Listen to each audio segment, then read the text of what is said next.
Olá, alunos de redes de comunicação de dados. Vamos então retomar aquele arquivo de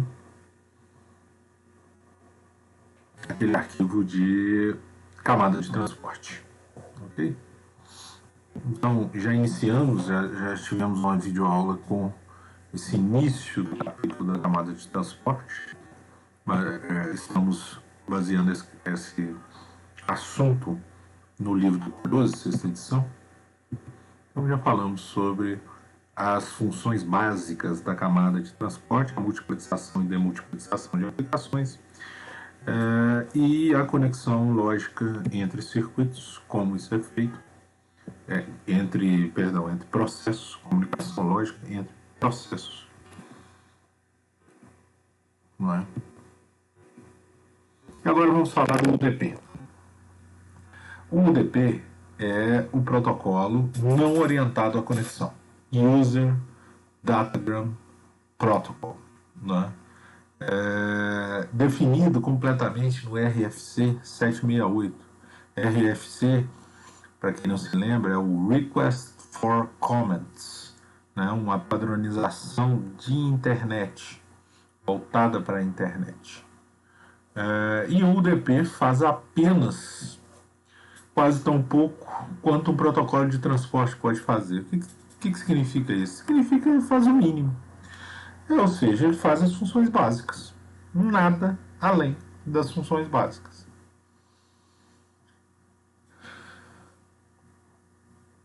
Ele não adiciona nada ao IP, é o que diz aí, né? Ele só faz uma verificação de erro, né? Na realidade não é verificação de erro, é detecção de erro, né? E só no cabeçalho. Né?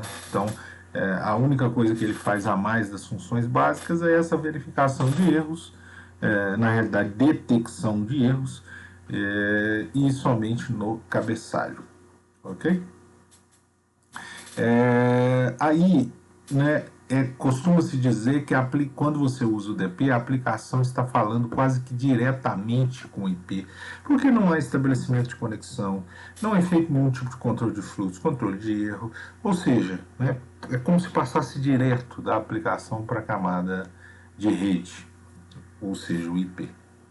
O UDP é não orientado para a conexão. O que significa isso? Não há um estabelecimento formal de conexão. Não existe esse estabelecimento formal de conexão. Isso pode levar a erros, pode levar a conexões mal sucedidas, óbvio, né? Mas em contrapartida dá uma rapidez muito maior ao UDP, né? Aquela história, quem faz muita coisa geralmente é mais lento. Quem faz um número de funções menor geralmente é mais rápido. Por isso que a gente diz que o protocolo UDP ele é minimalista. O que significa isso? Significa dizer que ele faz apenas o mínimo, qual seja as funções básicas que todo protocolo da camada de transporte tem que fazer. Quais são? Conexão lógica entre processos e multiplexação e demultiplexação de aplicações. Então, aplicações da internet e o protocolo de transporte suportado por essas aplicações, para essas aplicações na realidade. Então nós temos aí a aplicação de correio eletrônico, o protocolo que gerencia o correio eletrônico basicamente é o SMTP e mais alguns outros, que depois a gente vai ver, mas basicamente é o SMTP, Simple Mail Transfer Protocol, né? E o protocolo de transporte, né, que está suportando essa aplicação é o TCP. Por quê? Porque você precisa de confiabilidade em e-mail. Acesso a terminal remoto, que é o Telnet, né, era muito utilizado, hoje menos, porque existem aplicações que fazem isso com uma interface melhor, né? E o protocolo também da camada de transporte é o TCP. A web, a aplicação de web, o protocolo é o HTTP, Hypertext Transfer Protocol, e o protocolo de transporte que dá suporte é o TCP, tem que ter confiabilidade. Transferência de arquivo é o FTP, também, óbvio, protocolo que dá suporte tem que ser o TCP. Servidor de arquivo remoto, né? Isso aí é uma aplicação bem específica, tipicamente o DP. Recepção multimídia, né? É, aplicações multimídia, né? Na sua maioria, UDP, raramente TCP, porque você incorre aí em problemas sérios de atraso, né? Telefonia por internet ou VoIP, UDP, sem dúvida nenhuma. A voz é sobre UDP. Agora, tarifação, estabelecimento da ligação, aí pode ser feito por TCP. São funções bem específicas, como no serviço de multimídia também, né? Então, a informação em si é sobre o UDP. Né? Algumas questões específicas, no VoIP isso fica bem claro, por exemplo, tarifação. Não dá para fazer tarifação sobre o UDP, você tem que ter confiabilidade. Então você vai fazer a tarifação sobre TCP. Gerenciamento de rede precisa ser rápido, é o SNMP, tá? Simple Network Mail Protocol. Você vai usar o UDP.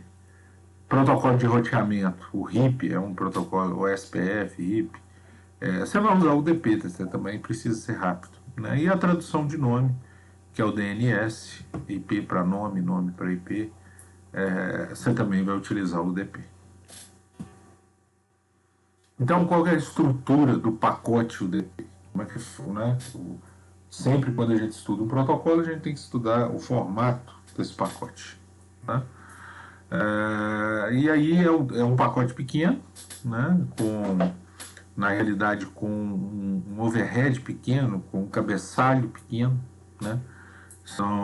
Você tem aí 16 bits para número de porta de origem, 16 bits para número de porta de destino, né?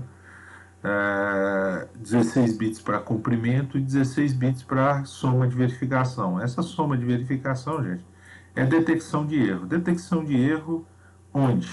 No cabeçalho. Só no cabeçalho. Não faz sentido fazer detecção de erro no campo de dados. Né? Isso vai fazer com que a transmissão seja muito, muito lenta. E isso, se for de interesse da aplicação, quem tem que fazer é o próprio aplicativo, é a própria camada de aplicação.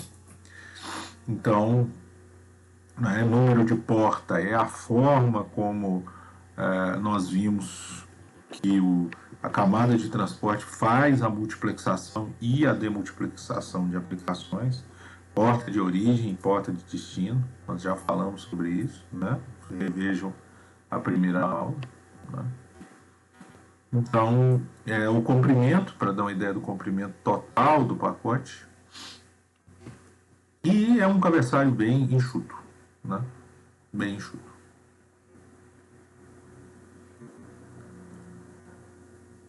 Agora vamos falar um pouco de protocolos de transferência confiável de dados com paralelismo. Então, olha só, envio, compare e espere. A gente já viu isso, né? Na realidade, isso é se fazer um controle de fluxo e através do stop and wait, basicamente através do stop and wait. Né?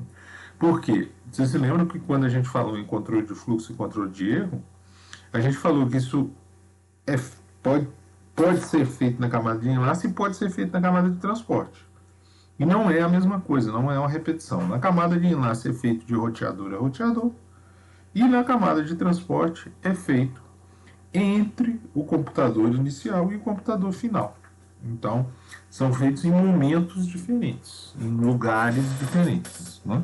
Então, aqui também, quando você vai trabalhar com a transferência confiável, que não é o caso do UDP, obviamente é no caso do TCP, você vai trabalhar com um esquema de controle de fluxo. Só que agora entre o computador inicial e o computador final. Né? E vocês se lembram bem que o stop and wait você envia e para a transmissão. E só vai enviar novamente quando você receber o ACK. É o que está representado aí na figura. Você transmite, essa transmissão chega ao receptor, o receptor devolve o AQ, né? Devolve o AQ, e é só quando esse AQ volta ao transmissor, ele transmite o próximo pacote.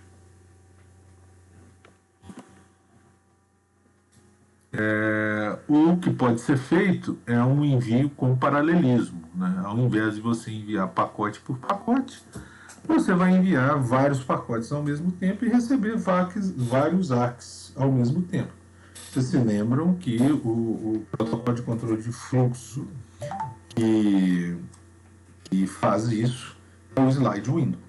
Então, no fundo é isso, é fazer o slide window. Trabalhar com paralelismo é implementar o slide window, só que agora nós estamos na camada de transporte, então é entre o usuário inicial e o usuário final. Então você vai transmitir vários pacotes ao mesmo tempo e receber vários ACs ao mesmo tempo, como está representado aí na figura.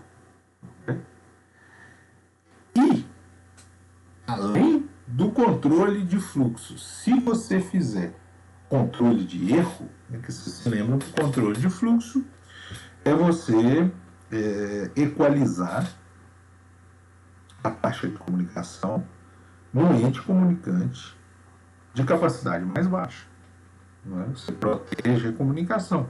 Você não sobrecarrega o ente comunicante que tem menor capacidade, seja de buffer, seja de taxa de transmissão. Né? Agora, se aliado a isso você trabalha numa situação de retransmissão de pacotes que não chegam ao seu destino, você está trabalhando com o Go Back N ARC.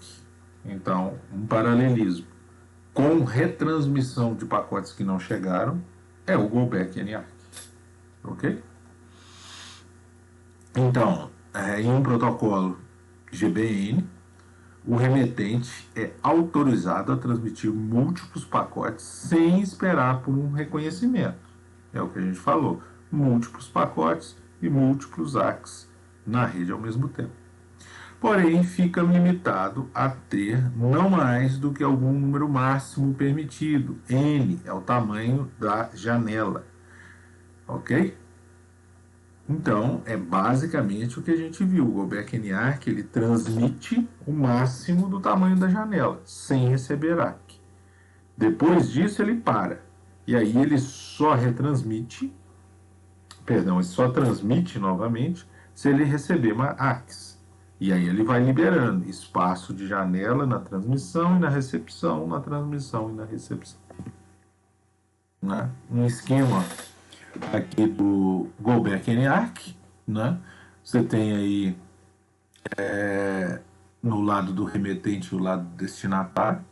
O remetente envia o pacote 0, né? E sem receber ARC algum, ele envia o pacote 1, o pacote 2 e o pacote 3. Ok? Só que o pacote 2 foi perdido. Né? O pacote 2 foi perdido. Então ele percebe que do outro lado chegou o 0, chegou o 1 e depois chegou o 3. Ok? Então ele verifica que deve ter havido algum erro com o pacote 2. Então ele descarta o pacote 3 e envia um reject, né? Um MAC diferenciado falando o seguinte: olha, o 2 não chegou para mim, né? Reenvie. Né? Então, isso é enviado ao remetente e aí o remetente vai enviar o pacote perdido. Né? Então, ele recebe esse ARC, né? E vai reenviar o pacote 2, o pacote 3, o pacote 4 e o pacote 5, ao final na figura do remetente, ó, bem lá no final. Ele vai reenviar o pacote 2, o pacote 3, o pacote 4 e o pacote 5. Né? Basicamente, o Go Back N ARC que a gente já viu em redes 1, né? Redes de computadores, na primeira disciplina. uma repetição seletiva, a repetição seletiva vai acontecer, né, nesse caso aqui, quando você retransmitisse apenas o pacote perdido. Então você retransmitiria apenas o pacote 2. Então o pacote 3, o pacote 4 e o pacote 5, que já haviam sido transmitidos, eles são aproveitados. E se retransmite somente o pacote perdido, somente o pacote 2. No Go-Back NARC, não. No Go-Back NARC, a partir da perda, todos os pacotes são retransmitidos. E aí, do lado do destinatário, ele tem que descartar todos esses pacotes que foram recebidos depois do pacote perdido. Exatamente o que a gente falou está aqui representado nessa figura. Né? O que é retransmitido é apenas o pacote perdido. Os outros pacotes que já haviam sido transmitidos, eles continuam, eles são armazenados, não são necessários, não é necessário que se retransmita esses pacotes. Então, algumas características importantes do TCP, né? De um protocolo que seja orientado à conexão, de um protocolo que seja confiável. Né? E essa confiabilidade vem de onde? Vem de uma soma de verificação. Então, no TCP também é feita uma detecção de erro, mas, de novo, somente no cabeçalho.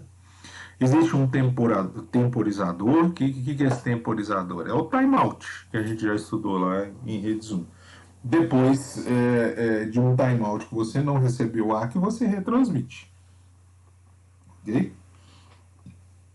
Número de sequência, usado para a numeração sequencial de pacotes de dados que transitam do remetente ao destinatário. Ou seja, é o que garante ao TCP fazer o sequenciamento, o número de sequência de cada pacote. Então, permite que o TCP, na recepção, se os pacotes estiverem invertidos, permite que o TCP coloque esses pacotes em ordem. Número de reconhecimento, campo de reconhecimento, né? Usado pelo destino para avisar o remetente que um pacote ou conjunto de pacotes foi recebido corretamente. É o ACK, né? É o ACK dentro de um pacote TCP. Um reconhecimento negativo, usado pelo destinatário para avisar o remetente que um pacote não foi recebido corretamente. É o reject. Né? E a questão da janela, do paralelismo, né? É o remetente poder transmitir vários pacotes ao mesmo tempo, mas ficar restrito ao tamanho da janela. Então, se o tamanho da janela é 7, ele pode transmitir 7 pacotes sem receber o ACK. No momento que ele receber o ACK, ele recupera a janela e aí ele pode transmitir mais pacotes. Então, a conexão TCP, né? Uma conexão TCP, ela é confiável. E de onde vem essa confiabilidade, né? A conexão TCP é um serviço full duplex. Então, o que significa isso? É de A para B e de B para A ao mesmo tempo. Então, a comunicação é de A para B, de B para A ao mesmo tempo. A conexão TCP é sempre ponto a ponto. O que significa isso? É sempre o usuário inicial A conversando com o usuário final B. Não significa que eles estão conectados fisicamente ponto a ponto. É óbvio que eles estão conectados via uma rede de comutação por pacotes, na maioria das vezes, né? Em alguns pontos comutação por circuito também, mas na maioria das vezes é uma rede de comutação por pacote. Então, eles não, o computador inicial e o computador final não estão conectados em uma rede ponto a ponto, não tem um fio ligando os dois, um fio imenso ligando os dois. Não, eles estão passando por uma rede, com todas as características que a gente já sabe. Não é? Então, só que o usuário, isso para o usuário é transparente. Então, o usuário não enxerga essa questão para o usuário é como se ele estivesse conectado diretamente com o receptor. E quem dá essa impressão ao usuário é justamente o TCP. Então, uma vez estabelecida uma conexão TCP, dois processos de aplicação podem enviar dados um para o outro. Então, há uma necessidade de uma fase preliminar, que é esse estabelecimento de conexão através do Three-Way Handshake. É o nome desse estabelecimento de conexão. O TCP combina cada porção de dados do cliente com o cabeçalho TCP, formando assim segmentos TCP. Claro, né, a formação de um pacote TCP. E o jargão que se usa para a camada de transporte é segmento. Então, lá na camada de aplicação, a gente chama o pacote de mensagem. Na camada de transporte, a gente chama o pacote de segmento. Na camada de rede, a gente chama de datagrama. Na camada de enlace, a gente chama de frame, de quadro. É só uma nomenclatura para não misturar aí. Mas, no fundo, é pacote. Pacote da camada de transporte. Segmento, TCP ou segmento, UDP. E como é que é a estrutura desse segmento TCP? Né? Vocês percebem, comparando aqui com o pacote, o segmento, o DP, o TCP ele tem um cabeçalho muito maior.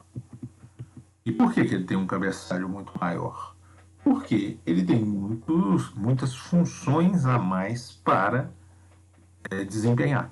Muitas funções a mais para desempenhar. Então vamos parar por aqui essa aula, né? E começar a próxima aula de camada de transporte a partir daqui. Ok? Então, até mais, até a próxima aula. Tchau a todos.